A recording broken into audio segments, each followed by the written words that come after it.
Hey, what's going on? Dre's back here again. I wanted to make a quick video because again I'm going to be a couple of days late on this, but uh, I had to talk about Fry's Electronics. Now, something I don't mention it too often on the podcast, but that is another place where I used to work. We always talk about Nintendo. We talk about Disney a little bit, but the one place we rarely talk about is that where I worked was I worked at Fry's Electronics way back when, 2003 to be exact, and I literally only worked there for like not even a year. I think it was like a total of 10 months. But this was back when it was honestly, it was back in its heyday. Back when, whenever they'd do some crazy event, they'd have a giant line outside. Or like, if you went there at the wrong time on the weekend, the checkout line would wrap around all through the front of the store. I worked at the one over at the City of Industry, the one right off the 60 freeway, the 605, which had one of the crappiest themes. Well, now a lot of the Fry's Electronics stores, they all had different themes. Like Woodland Hills had Alice in Wonderland. Anaheim looked like a space station, looked like a spaceship.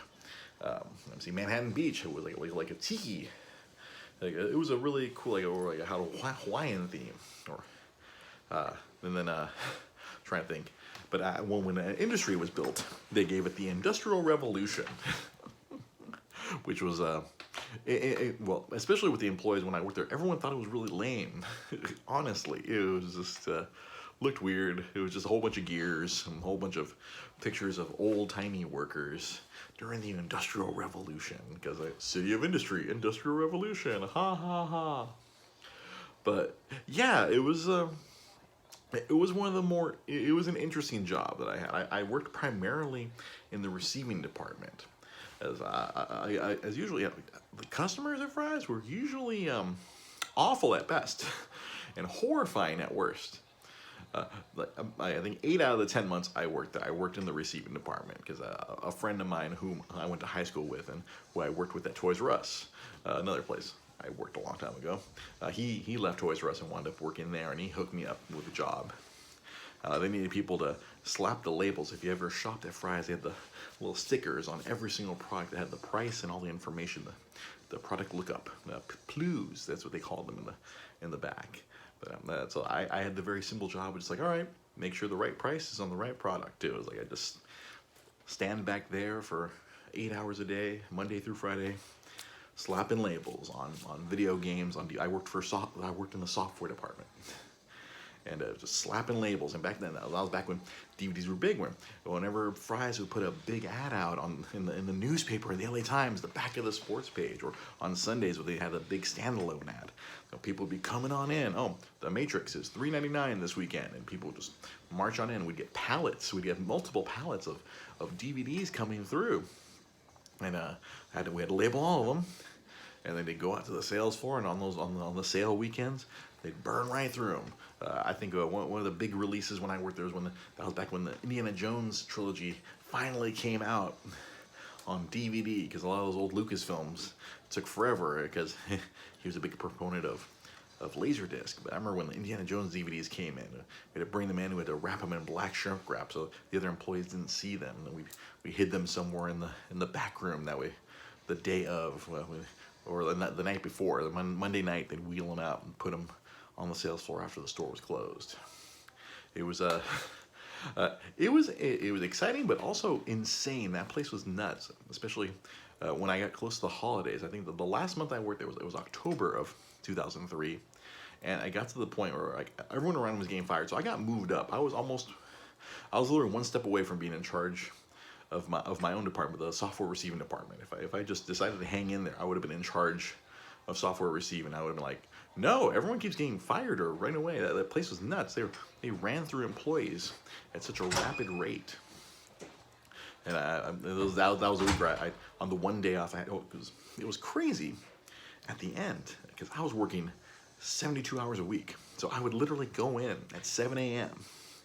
and we would be so busy because that store was like a hub store. It supplied Woodland Hills and it supplied Burbank. So they'd ship everything to Industry, because Industry had a much bigger shipping dock than Burbank or Woodland Hills.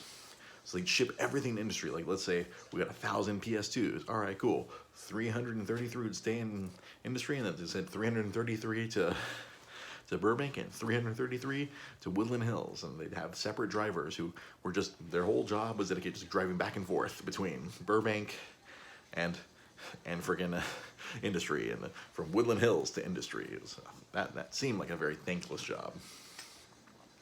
But we'd see all kinds of shit. So we'd be there from 7 a.m. and some nights we'd have to stay till 10 p.m. Then it became 11 p.m. And then it became midnight. And then there was times I'd be working. There was one week where I was working 7 a.m. to 1 a.m. We'd get out. I'd have to go find, back then there wasn't that many 24-hour places like there are now. Back then it was like, oh, you have to find a Jack in the Box that was 24 hours and get some food. I'd go eat at 1:30 in the morning, go sleep for 5 hours, wake up at 6:30, go right back to work, Monday through Friday, 7 a.m. to 1 a.m., and then going on Saturday for another 4 or 5 hours. And then Sunday I would just sleep all day from the crazy exhaustion. Thankfully, at that point I was only 24, so I was young enough to pull it off, but it really was mentally and physically taxing. That it was one of the most challenging jobs of my life. I remember when I finally quit. Yeah, the manager who I had, she had rarely ever praised me. She was one of those, she very withheld her praise. Like right before I was about to go quit, she was like, "Oh, Andre, I have no idea what we'd do without you. You know, the whole shipping and receiving is entirely dependent on you. Like we're really thankful for you." Like, oh wow, this is gonna be really awkward now because I came here to give you my notice. I'm leaving. I'm gone after this week. I can't do this anymore. Y'all put too much on my ass, and I can't do this 70 something hours a week. This is insane. I like the week before I met up with my old manager from GameStop, and that was my second. That's why I left there to go to my second tour of duty of GameStop from 03 to 05. So. That place was nuts. I'm sure I'll have some other stories to tell as I can remember them. Hopefully this Monday on the podcast. But I wanted to do a quick video about that. So thank you for watching. We'll catch you guys next time. Make sure to follow us on social media at DreGB Podcast, on Facebook, on Twitter, on Instagram. Find us on YouTube, Dre's Geek Philosophy Podcast. And we'll catch you guys next time.